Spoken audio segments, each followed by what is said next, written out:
O desejado de todas as nações. Capítulo 77. Na sala de julgamento de Pilatos. Na sala de julgamento de Pilatos, o governador romano, acha-se Cristo ligado como preso. Em torno dele está a guarda de soldados e a sala enche-se rapidamente de espectadores. Logo fora da entrada encontram-se os juízes do Sinédrio, sacerdotes, príncipes, anciãos e povo. Depois de condenar a Jesus, o conselho do Sinédrio fora ter com Pilatos a fim de obter a confirmação da sentença e sua execução. Mas esses oficiais judeus não queriam entrar no tribunal romano. Segundo sua lei cerimonial, ficariam assim contaminados e, portanto, impedidos de tomar parte da festa da Páscoa. Não viam, em sua cegueira, que o ódio assassino lhes contaminava o coração. Não viam que Cristo era o verdadeiro Cordeiro Pascual e que, uma vez que o rejeitaram, para eles perdera a grande festa sua significação. Ao ser o Salvador levado para o tribunal, não foi com bons olhos que Pilatos o contemplou. O governador romano fora chamado à pressa de sua câmara e decidiu fazer o trabalho o mais rapidamente possível. Estava preparado para tratar o preso com o rigor do magistrado.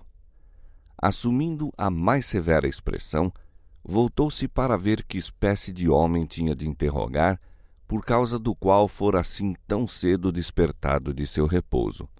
Sabia que havia de ser alguém a quem as autoridades judaicas estavam ansiosas por ver julgado e punido quanto antes. Pilatos olhou para o homem que guardava Jesus e depois seu olhar pousou perscrutadoramente no próprio Jesus. Tivera de tratar com todas as espécies de criminosos, mas nunca dantes fora levado à sua presença um homem com tais traços de bondade e nobreza.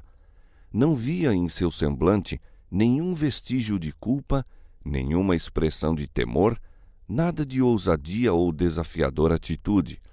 Viu um homem de aspecto calmo e digno, cujo rosto não apresentava os estigmas do criminoso, mas o cunho do céu. O aspecto de Cristo produziu favorável impressão em Pilatos. Foi despertado o lado melhor de sua natureza.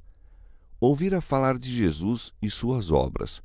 Sua esposa contara-lhe alguma coisa dos maravilhosos feitos realizados pelo profeta Galileu, que curara os doentes e ressuscitara os mortos. Agora, como se fora um sonho, isso se reavivou na memória de Pilatos. Recordou boatos que ouvira de várias fontes. Decidiu indagar dos judeus quais suas acusações contra o preso. "Quem é esse homem e para que o trouxestes?" disse ele. "Que acusações trazeis contra ele?" Os judeus ficaram desconcertados.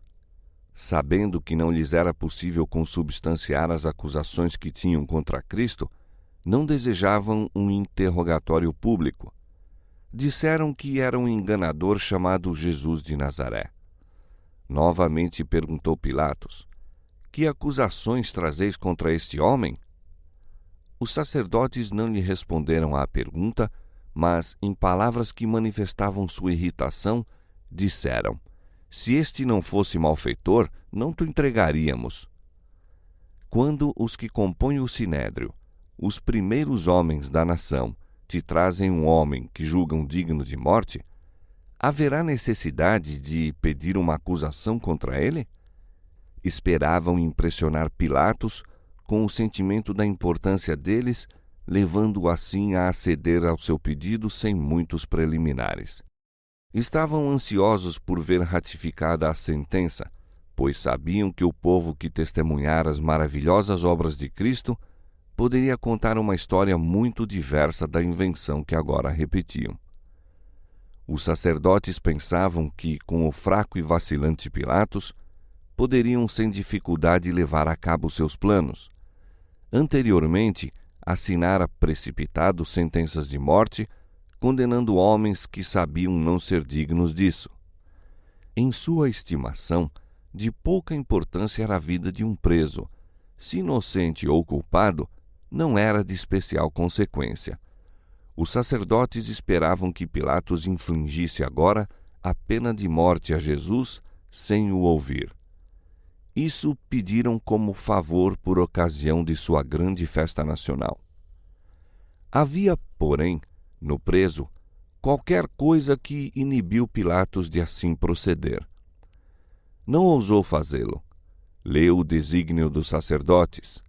Lembrou-se de como, não fazia muito, Jesus ressuscitara a Lázaro, um homem que estivera morto por 4 dias, e decidiu saber, antes de assinar a sentença de condenação, quais eram as acusações contra ele e se podiam ser provadas. Se vosso juízo é suficiente, disse ele, por que trazeis a mim o preso? Levai-o vós e julgai-o segundo a vossa lei. Assim, apertados, os sacerdotes disseram que já haviam sentenciado a Jesus, mas que era preciso a sentença de Pilatos para dar validade à sua condenação. Qual é vossa sentença? Perguntou Pilatos. A de morte, responderam, mas não nos é lícito condenar ninguém à morte. Pediram a Pilatos que aceitasse a palavra deles quanto à culpabilidade de Cristo e cumprisse a sentença que haviam dado. Tomariam a responsabilidade do resultado. Pilatos não era juiz justo ou consciencioso, mas fraco como era em poder moral, recusou conceder essa petição. Não condenaria Jesus enquanto não fosse apresentada a acusação contra ele. Os sacerdotes encontravam-se num dilema. Viam que deviam encobrir sua hipocrisia sob o mais espesso véu. Não deviam permitir a impressão de que Cristo fora preso por motivos religiosos. Fosse isso apresentado como razão, e seu procedimento não teria nenhum valor para com Pilatos. Precisavam fazer parecer que Jesus estava trabalhando contra a lei comum. Então poderia ser castigado como ofensor político. Tumultos e insurreições contra o governo romano surgiam de contínuo entre os judeus. Os romanos haviam procedido muito rigorosamente para com essas revoltas e estavam sempre alerta para reprimir qualquer coisa que pudesse levar a uma insurreição. Havia poucos dias apenas, os fariseus tinham procurado entregar Cristo com a pergunta: é-nos lícito dar tributo a César ou não? Mas Cristo lhes revelara a hipocrisia. Os romanos que se achavam presentes assistiram ao fracasso completo dos intrigantes e seu desconcerto ante a resposta: dai, pois, a César o que é de César.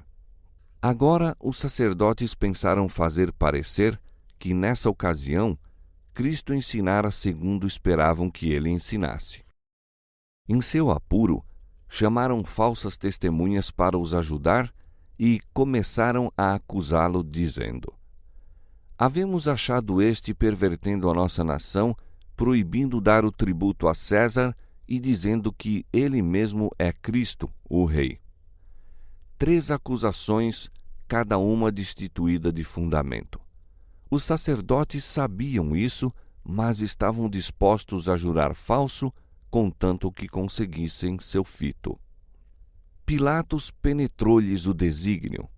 Não acreditou que o preso houvesse conspirado contra o governo. Seu aspecto manso e humilde estava totalmente em desacordo com essa acusação. Pilatos convenceu-se de que se urdira artificioso trama contra um inocente que embaraçava o caminho dos dignitários judeus. Volvendo-se para Jesus, perguntou: tu és o rei dos judeus? O Salvador respondeu: tu o dizes. E ao falar ele, sua fisionomia iluminou-se como se um raio de sol sobre ela incidisse. Ao ouvirem-lhe a resposta, Caifás e os que com ele estavam chamaram Pilatos como testemunha de que Jesus concordara com o crime que o acusavam. Com ruidosos brados, sacerdotes, escribas e príncipes exigiram que fosse sentenciado à morte. Os gritos foram repetidos pela turba, fazendo-se um barulho ensurdecedor. Pilatos ficou confundido. Vendo que Jesus não dava nenhuma resposta a seus acusadores, disse-lhe Pilatos: Nada respondes? Vê quantas coisas testificam contra ti. Mas Jesus nada mais respondeu. De pé, por trás de Pilatos, à vista de todo o pátio, ouvia Cristo os insultos, mas não respondeu nenhuma palavra a todas as falsas acusações contra ele feitas. Toda a sua atitude dava prova da inocência consciente. Ficou inabalável em face da fúria das ondas que se lhe quebravam em torno. Era como se os violentos ímpetos da ira, erguendo-se mais e mais alto, com as vagas do clamoroso oceano, se despedaçassem ao seu redor, sem o tocar, no entanto. Ficou mudo, mas eloquente era o seu silêncio. Era como se o homem exterior fosse iluminado por uma luz provinda do interior. Pilatos estava admirado de seu porte. Despreza esse homem os acontecimentos porque não se importa de salvar a vida? Perguntava a si mesmo. Contemplando Jesus a suportar insultos e zombarias sem represália, sentiu que ele não podia ser tão injusto como estava sendo os sacerdotes que clamavam. Esperando obter dele a verdade e escapar ao tumulto, Pilatos tomou Jesus à parte e tornou a interrogá-lo. Tu és o rei dos judeus? Jesus não respondeu diretamente a essa pergunta. Sabia que o Espírito Santo estava lutando com Pilatos e deu-lhe oportunidade de reconhecer a própria convicção. Tu dizes isto de ti mesmo? Perguntou. Ou disseram-te outros de mim?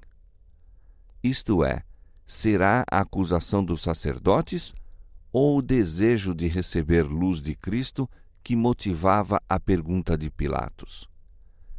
Pilatos compreendeu a intenção de Jesus, mas surgiu o orgulho em seu coração. Não queria reconhecer a convicção que o assaltava. Porventura sou eu judeu? Disse. A tua nação e os principais dos sacerdotes entregaram-te a mim. Que fizeste? Passara a oportunidade áurea de Pilatos. Todavia, Jesus não o deixou ainda sem luz.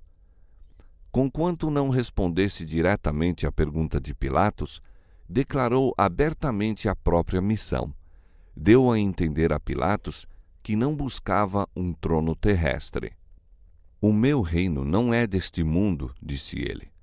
Se o meu reino fosse deste mundo, pelejariam os meus servos para que eu não fosse entregue aos judeus. Mas agora o meu reino não é daqui. Disse-lhe Pilatos: Logo, tu és rei? Jesus respondeu: Tu dizes que eu sou rei. Eu para isso nasci e para isso vim ao mundo, a fim de dar testemunho da verdade. Todo aquele que é da verdade ouve a minha voz. Cristo afirmou que sua palavra era em si mesma uma chave que revelaria o mistério aos que estivessem preparados para recebê-lo.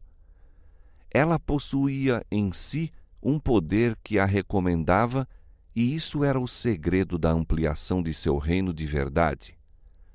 Desejava que Pilatos compreendesse que, unicamente recebendo a verdade e dela se apoderando, poderia ser restaurada sua arruinada natureza. Pilatos teve desejo de conhecer a verdade. Seu espírito estava confundido. Apegou-se ansioso às palavras do Salvador e o coração agitou-se-lhe num grande anelo de saber o que ela era realmente e como a poderia obter. Que é a verdade? Indagou, mas não esperou a resposta. O tumulto lá fora lembrou-lhe os interesses do momento, pois os sacerdotes clamavam por ação imediata.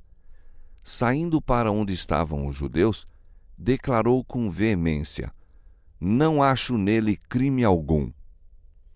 Essas palavras de um juiz pagão foram uma demolidora repreensão à perfídia e falsidade dos príncipes de Israel que acusavam o Salvador. Ao ouvirem os sacerdotes e anciãos isso de Pilatos, sua decepção e cólera não tiveram limites. Haviam tramado e esperado longamente essa oportunidade. Ao verem a perspectiva de Jesus ser solto, pareciam prontos a despedaçá-lo. Acusavam Pilatos em altas vozes e ameaçaram-no com a censura do governo romano. Culparam-no de não querer condenar a Jesus, que, afirmavam, se erguera contra César. Ouviram-se então vozes iradas declarando que a sediosa influência de Jesus era bem conhecida por todo o país. Diziam os sacerdotes: alvoroça o povo ensinando por toda a Judéia, começando desde a Galiléia até aqui. Por essa altura, não tinha Pilatos nenhuma ideia de condenar Jesus. Sabia que os judeus o haviam acusado, movidos por ódio e preconceitos. Sabia qual era seu dever. A justiça exigia que Jesus fosse imediatamente solto, mas Pilatos temia a má vontade do povo. Recusasse ele entregar-lhe Jesus, erguer-se-ia um tumulto, e isso ele temia enfrentar. Ao ouvir que Cristo era da Galiléia, decidiu mandá-lo a Herodes, governador daquela província, o qual se achava então em Jerusalém. Com esse procedimento, pensava transferir a responsabilidade do julgamento para Herodes.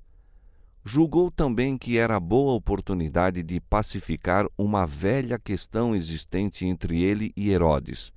E assim aconteceu. Os dois magistrados tornaram-se amigos depois do julgamento do Salvador. Pilatos entregou novamente Jesus aos soldados e, por entre os escárnios e insultos da massa, foi ele atropeladamente conduzido ao tribunal de Herodes. E Herodes, quando viu a Jesus, alegrou-se muito. Nunca se encontrara com o Salvador, mas havia muito que desejava vê-lo por ter ouvido dele muitas coisas e esperava que lhe veria fazer algum sinal. Esse Herodes era aquele cujas mãos estavam manchadas do sangue de João Batista. Ao ouvir falar de Jesus, a princípio ficou aterrorizado e disse: este é João que mandei degolar, ressuscitou dos mortos. Por isso estas maravilhas operam nele. Todavia Herodes desejava ver a Jesus. Havia agora a oportunidade de salvar a vida desse profeta, e o rei esperou banir para sempre de sua memória aquela cabeça sangrenta a ele levada num prato.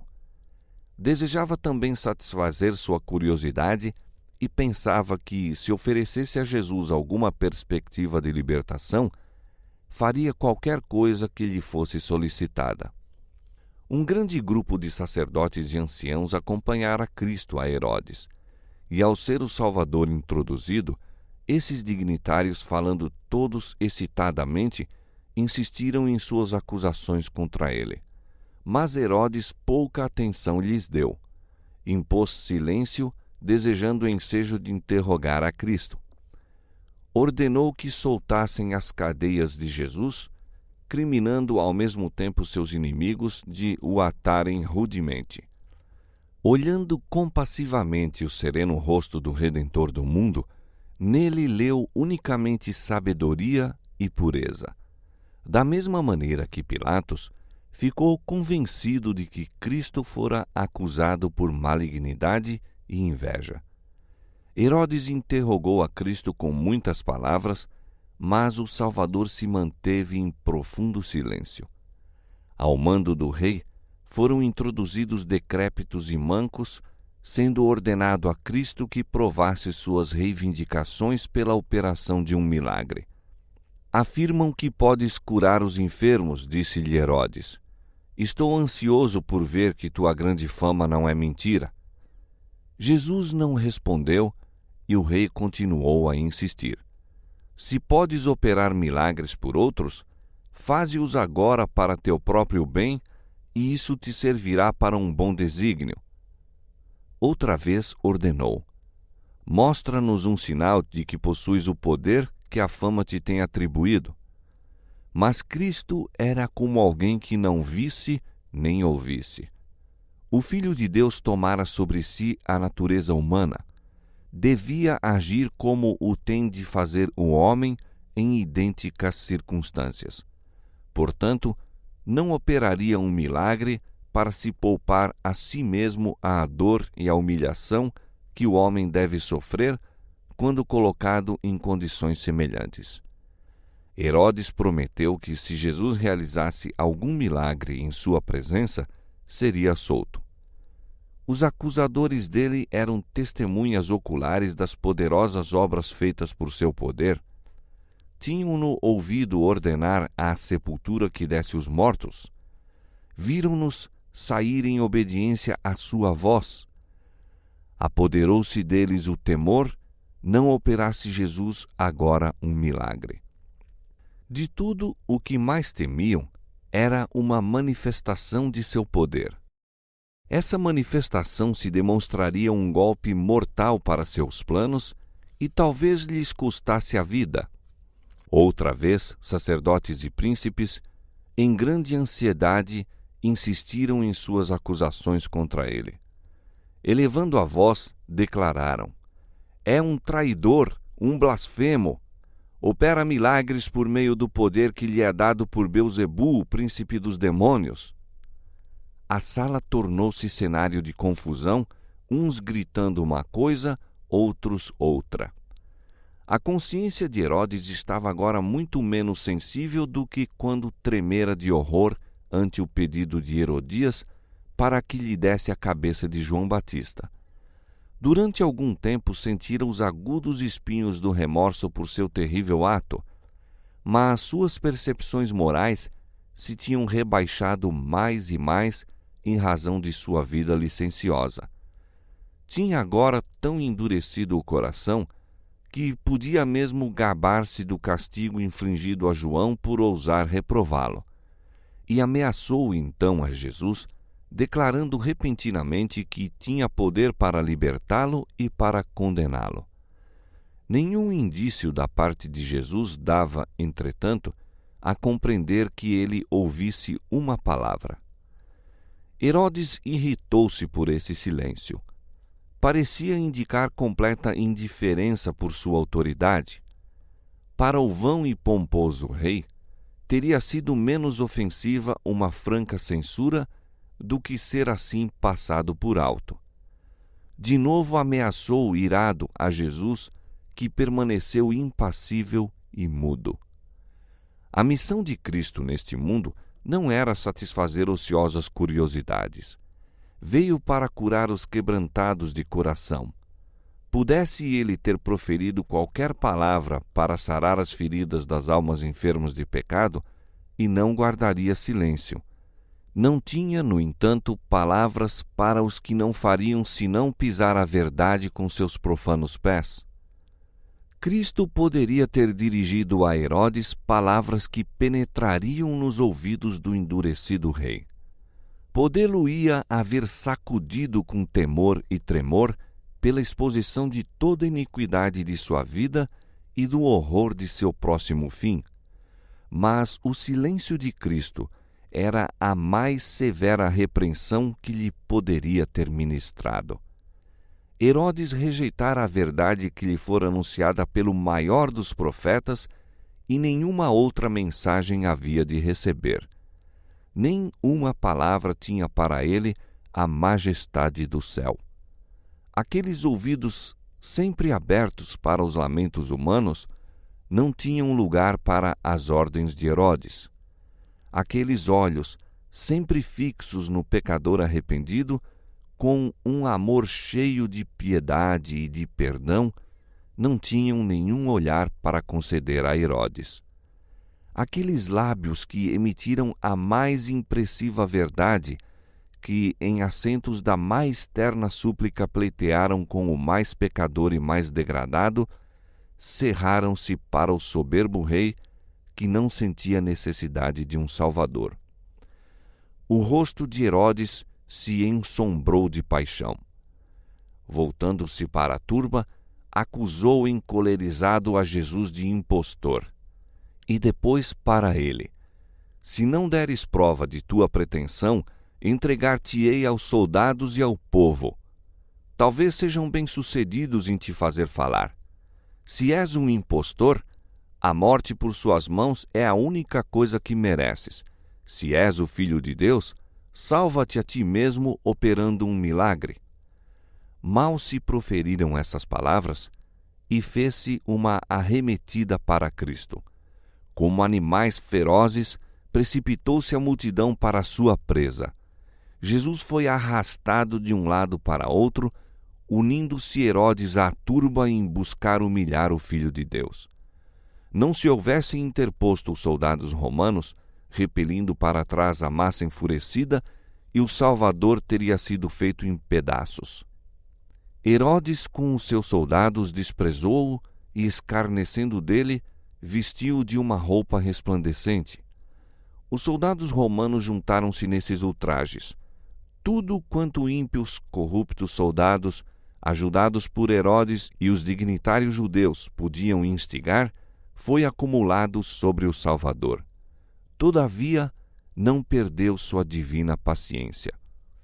Os perseguidores de Cristo tentaram medir-lhe o caráter pelo deles próprios. Tinham-no figurado tão vil como eles, mas por trás de toda a presente aparência introduziu-se, malgrado seu, outra cena que eles hão de ver um dia em toda a sua glória. Houve alguns que tremeram na presença de Cristo. Enquanto a rude multidão se inclinava diante dele em zombaria, alguns que se adiantaram para esse fim recuaram, aterrorizados e mudos. Herodes ficou convicto. Os últimos raios de misericordiosa luz incidiam sobre seu coração endurecido pelo pecado. Sentiu que este não era um homem comum, pois a divindade irradiara através da humanidade. Ao mesmo tempo que Cristo estava cercado de escarnecedores, adúlteros e homicidas, Herodes sentiu estar contemplando um Deus sobre seu trono. Endurecido como estava, não ousou Herodes ratificar a condenação de Cristo.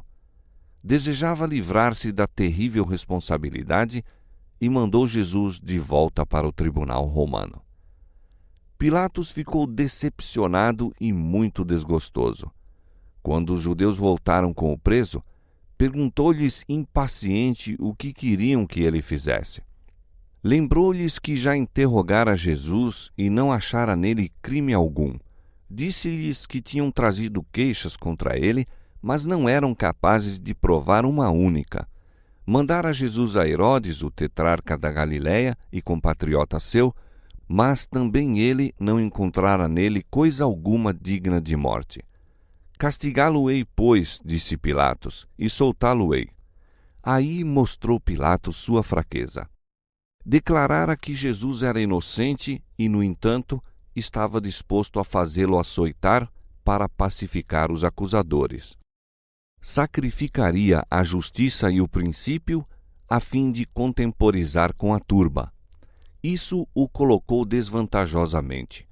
A turba contou com sua indecisão e clamou tanto mais pela vida do preso. Se a princípio Pilatos houvesse ficado firme, recusando-se a condenar um homem que considerava inocente, teria quebrado a fatal cadeia que o ligaria em remorso e culpa enquanto vivesse. Houvesse posto em ação suas convicções do direito e os judeus não teriam ousado ditar-lhe a conduta. Cristo teria sido morto, mas a culpa não repousaria sobre ele. Mas Pilatos dera passo após passo na violação de sua consciência. Escusara-se a julgar com justiça e equidade e viu-se agora quase impotente nas mãos dos sacerdotes e príncipes.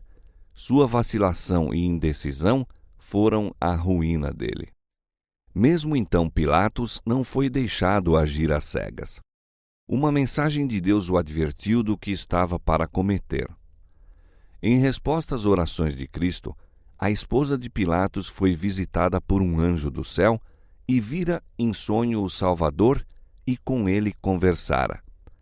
A mulher de Pilatos não era judia, mas, ao olhar a Jesus durante o sonho, não tivera dúvidas de seu caráter e missão.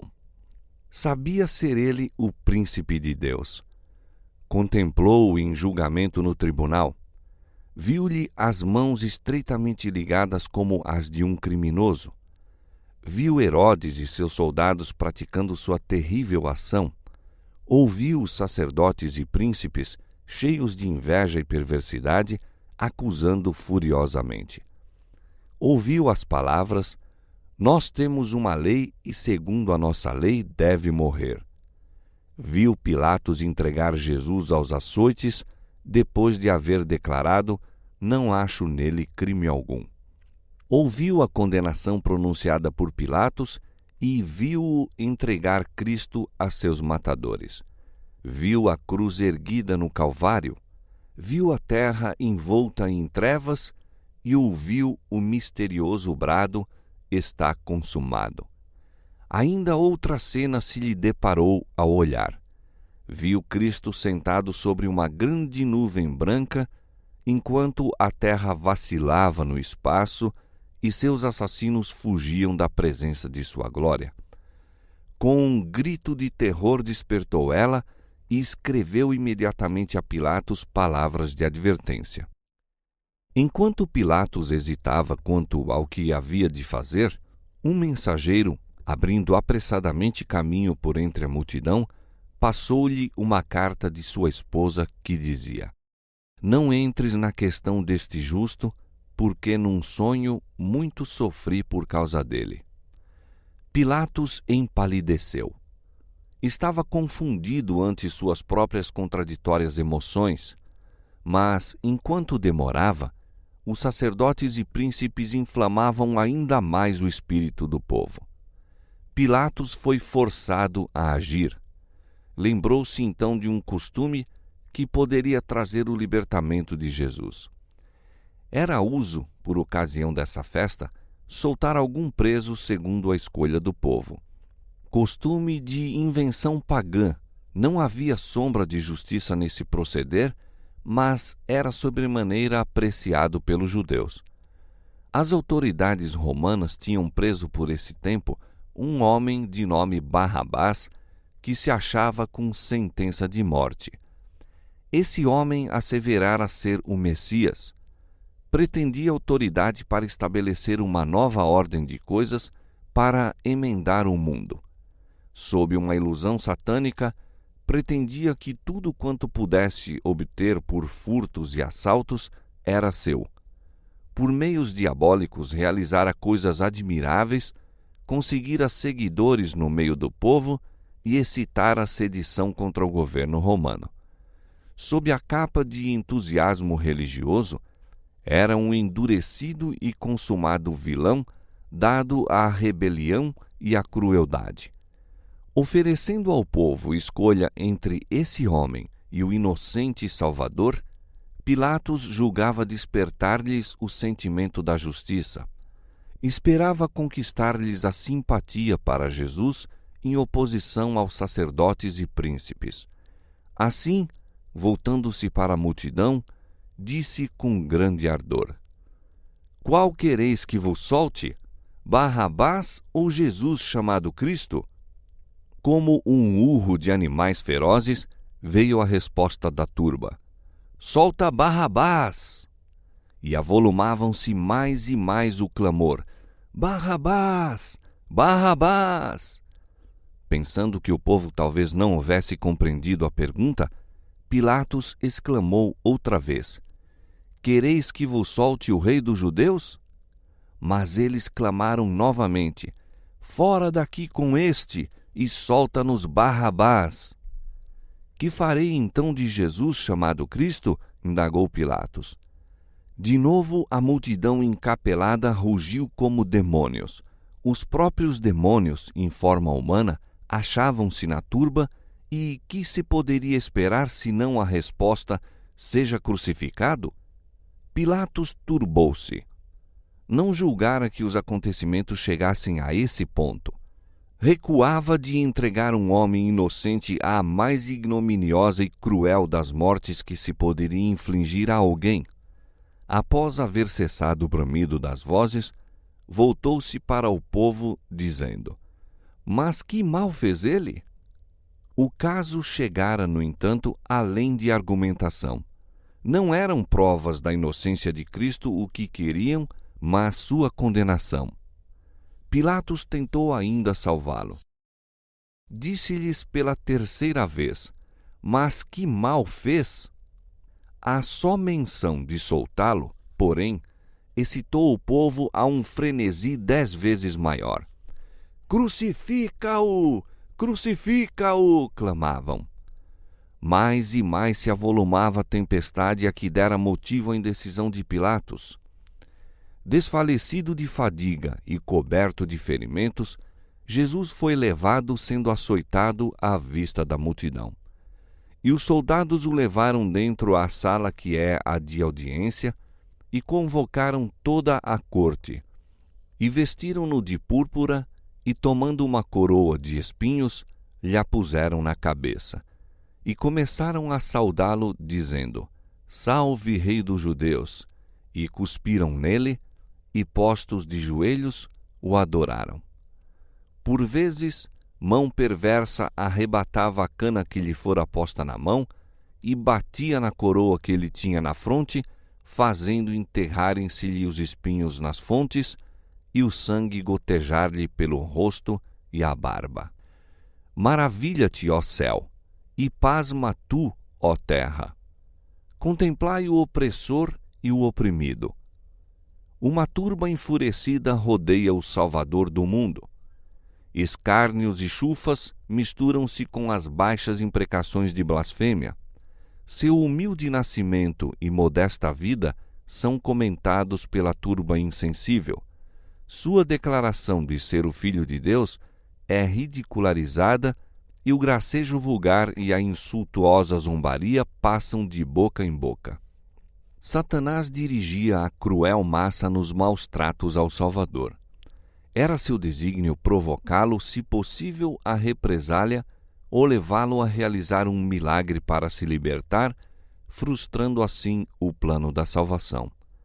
Uma mancha sobre sua vida humana, uma falha de sua humildade para resistir à terrível prova, e o Cordeiro de Deus teria sido uma oferta imperfeita, um fracasso para a redenção do homem. Mas aquele que, por uma ordem, poderia trazer em seu auxílio a hoste celestial, aquele que, ante uma súbita irradiação de sua divina majestade, poderia haver afugentado de sua face aquela turba aterrada, se submeteu com perfeita calma aos mais vis insultos e ultrajes. Os inimigos de Cristo tinham pedido um milagre como prova de sua divindade. Tiveram testemunho muito maior do que haviam buscado. Assim como a crueldade de seus torturadores os degradava abaixo da humanidade, dando-lhes a semelhança de Satanás, a mansidão e paciência de Jesus o exaltavam acima da humanidade, demonstrando seu parentesco com Deus. Sua humilhação era o penhor de sua exaltação. As gotas de sangue de agonia que lhe corriam das fontes feridas pelo rosto e a barba eram o penhor de sua unção com óleo de alegria, como o nosso grande sumo sacerdote. Grande foi a ira de Satanás ao ver que todos os maus tratos infligidos ao Salvador não lhe forçaram os lábios a soltar uma só queixa. Embora houvesse tomado sobre si a natureza humana, era sustido por uma força divina e não se apartou num só ponto da vontade do Pai. Quando Pilatos entregou Jesus para ser açoitado e escarnecido, julgou despertar a piedade da multidão. Teve esperança de que achassem suficiente esse castigo. Mesmo a malignidade dos sacerdotes, pensava, ficaria então satisfeita. Com penetrante percepção, viram os judeus a fraqueza de assim punir um homem que fora declarado inocente. sabiam que Pilatos estava procurando salvar a vida do preso e decidiram que Jesus não fosse solto. Para nos agradar e satisfazer, Pilatos o açoitou, pensaram, e se apertarmos a questão até um resultado definido, conseguiremos com certeza nosso intento. Pilatos mandou então buscar Barrabás para o pátio. Apresentou depois os dois presos, um ao lado do outro, e apontando ao Salvador, disse em tom solene: Eis aqui o homem. Eis aqui vo-lo trago fora, para que saibais que não acho nele crime algum. Ali estava o Filho de Deus, com as vestes da zombaria e a coroa de espinhos. Despido até a cintura, as costas mostravam-lhe os longos e cruéis vergões, de onde corria o sangue abundantemente. Tinha o rosto manchado de sangue e apresentava os sinais da exaustão e dor. Nunca, no entanto, parecera mais belo. O semblante do Salvador não se desfigurou diante dos inimigos. Cada traço exprimia brandura e resignação e a mais terna piedade para com os cruéis inimigos. Não havia em sua atitude nenhuma fraqueza covarde, mas a resistência e dignidade da longanimidade. Chocante era o contraste do preso ao seu lado. Cada linha da fisionomia de Barrabás proclamava o endurecido criminoso que era. O contraste foi manifesto a todos os espectadores. Alguns dentre eles choravam. Ao olharem a Jesus, o coração encheu-se-lhes de simpatia. Mesmo entre os sacerdotes e principais, convenceram-se de que ele era tudo quanto dizia ser. Os soldados romanos que rodeavam Cristo não estavam todos endurecidos. Alguns lhe fixavam ansiosamente o semblante em busca de um sinal de que ele era um personagem criminoso e de temer. De quando em quando, voltavam-se e deitavam um olhar de desprezo a Barrabás. Não era preciso grande perspicácia para adivinhar o que lhe ia no íntimo. Outra vez, olhavam aquele que estava sendo julgado. Contemplavam o divino sofredor com sentimentos de profunda piedade. A silenciosa submissão de Cristo gravou-lhes a cena no espírito para nunca mais se apagar enquanto não reconhecessem nele o Cristo ou, rejeitando-o, decidissem o próprio destino. Pilatos estava cheio de espanto diante da paciência do Salvador, que não articulava uma queixa.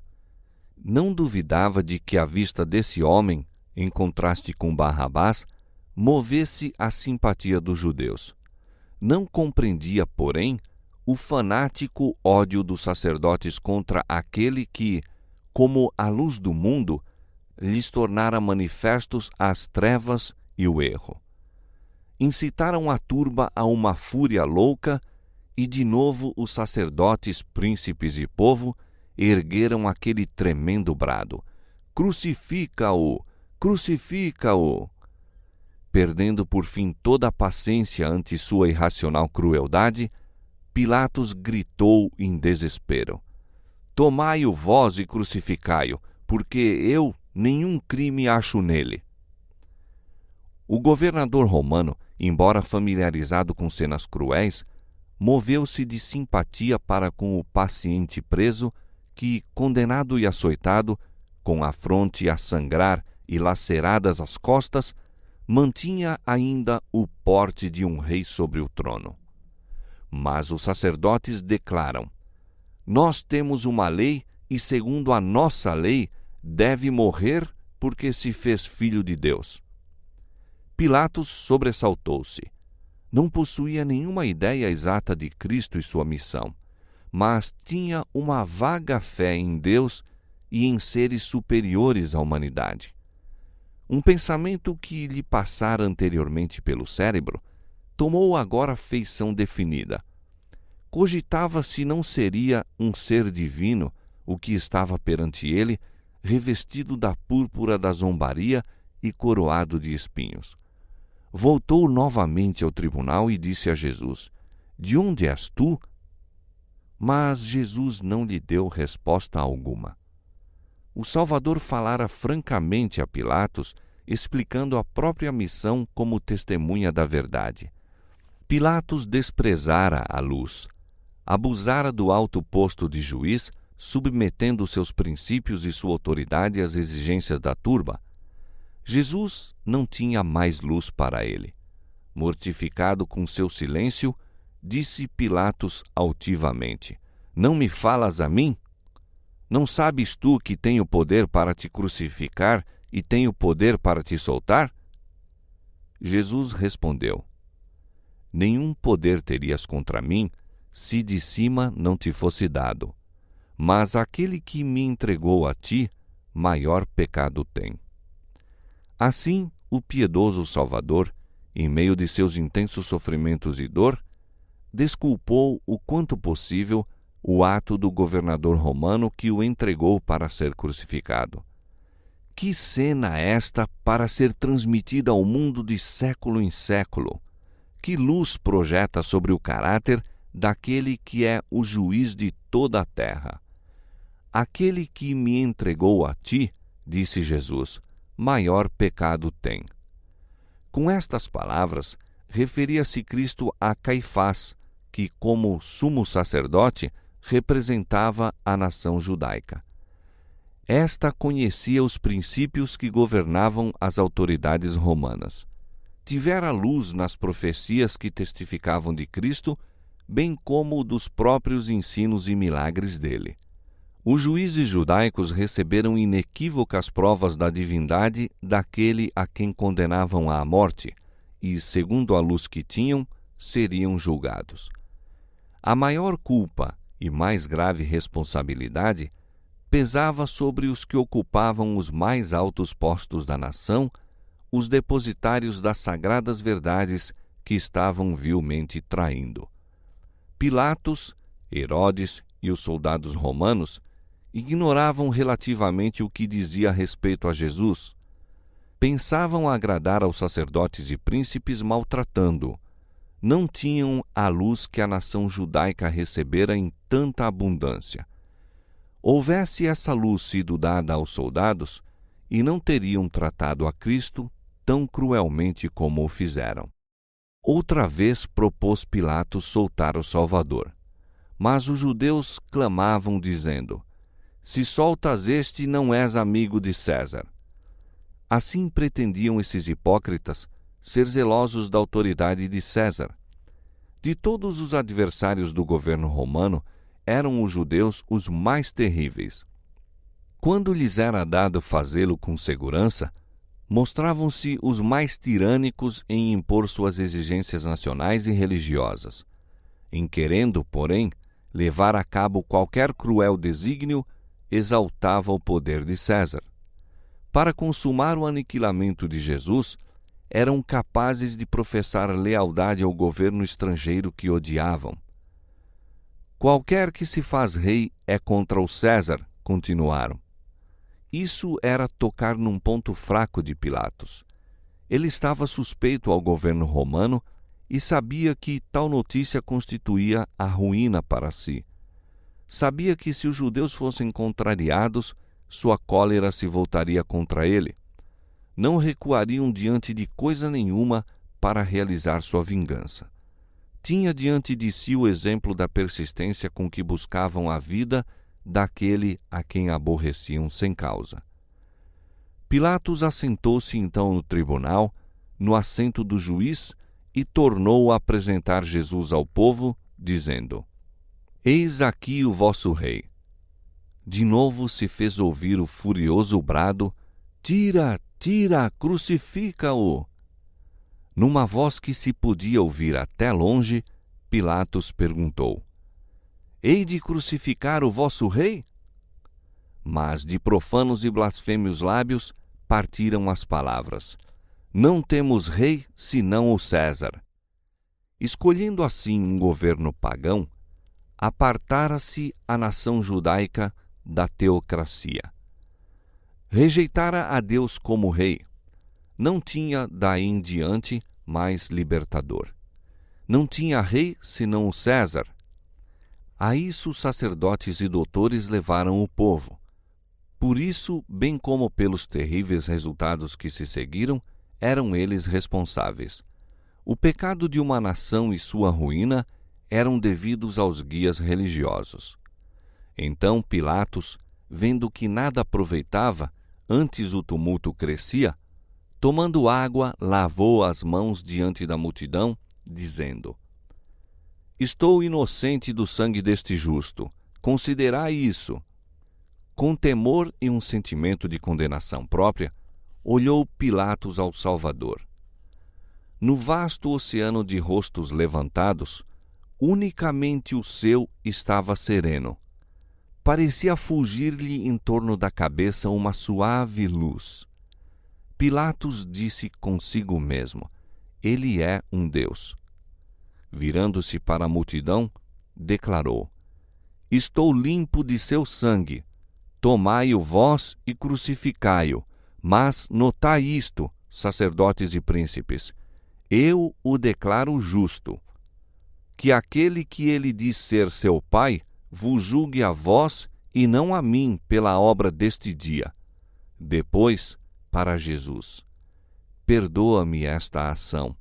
Não te posso salvar. E fazendo açoitá-lo, entregou-o para ser crucificados. Pilatos anelava libertar a Jesus. Viu, porém, que não podia fazer isso e conservar ainda sua posição e honra. De preferência a perder seu poder no mundo, escolheu sacrificar uma vida inocente. Quantos há que, para escapar a um prejuízo ou sofrimento, de igual modo sacrificam o princípio? A consciência e o dever apontam um caminho e o interesse egoísta indica outro. A corrente dirige-se vigorosamente para o lado errado e aquele que transige com o mal é arrebatado para a espessa treva da culpa. Pilatos cedeu às exigências da turba. A arriscar sua posição, preferiu entregar Jesus para ser crucificado. A despeito de suas precauções, porém, exatamente o que temia lhe sobreveio mais tarde. Tiraram-lhe as honras, apearam-no de seu alto posto e, aguilhoado pelo remorso e o orgulho ferido, pôs termo à própria vida, não muito depois da crucifixão de Cristo. Assim, todos quantos transigem com o pecado só conseguirão tristeza e ruína. Há caminho que ao homem parece direito, mas o fim dele são os caminhos da morte.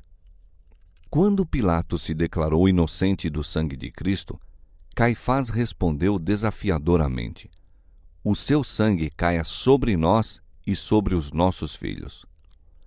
As tremendas palavras foram repetidas pelos sacerdotes e príncipes e ecoadas pela turba num bramir não humano de vozes. Toda a multidão respondeu dizendo: seu sangue caia sobre nós e sobre nossos filhos. O povo de Israel fizera sua escolha. Apontando a Jesus, dissera: fora daqui com este e solta-nos Barrabás. Este, ladrão e homicida, representava Satanás. Cristo era o representante de Deus. Cristo fora rejeitado, Barrabás preferido. Barrabás teriam eles. Fazendo sua escolha, aceitaram aquele que desde o princípio fora mentiroso e homicida. Satanás era seu guia. Como nação, seguir-lhe-iam os ditames, fariam suas obras, teriam de suportar-lhe o domínio. O povo que escolheu Barrabás em vez de Cristo havia de sentir a crueldade de Barrabás enquanto o tempo durasse. Olhando o ferido Cordeiro de Deus, os judeus exclamaram: o seu sangue seja sobre nós e sobre nossos filhos. Aquele espantoso brado subiu ao trono de Deus. Aquela sentença pronunciada contra si mesmos foi escrita no céu. foi ouvida aquela súplica. O sangue do Filho de Deus tornou-se perpétua maldição sobre seus filhos e os filhos de seus filhos. Terrivelmente se cumpriu isso na destruição de Jerusalém. Terrivelmente se tem manifestado na condição do povo judeu durante 18 séculos. Um ramo cortado da videira, um morto e estéril ramo para ser colhido e lançado no fogo. De terra para terra, através do mundo, de século em século, mortos em ofensas e pecados. Terrivelmente será aquela súplica atendida no grande dia do juízo.